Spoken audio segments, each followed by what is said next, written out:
Hey class, how's it going? So it seems that I have made an error in the last podcast, thinking that lesson 5 was the last one in the chapter, when actually lesson 6 is the last in the chapter. But lesson 6 really isn't that important. There's a few really key ideas, but you guys already kind of had clues about this. So this is just talking about, we're looking at lesson 6 of chapter 3.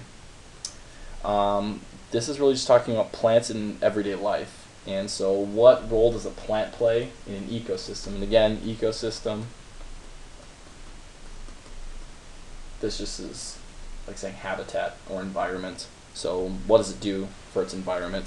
Looking at page 125, 126, how do people use plants?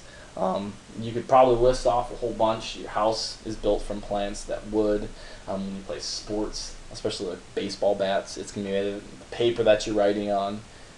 Uses that. A lot of packing material, medicine, food, clothing, parts of rubber for tires, other products, furniture.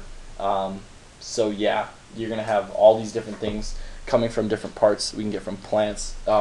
In this, you're introduced to a word called peat. And this is a type of plant that has been dead, mashed together, and then it's used as a source of fuel for some people.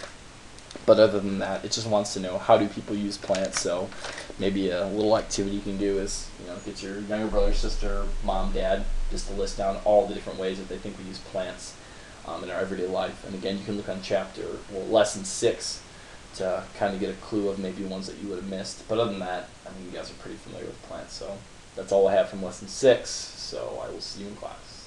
Goodbye.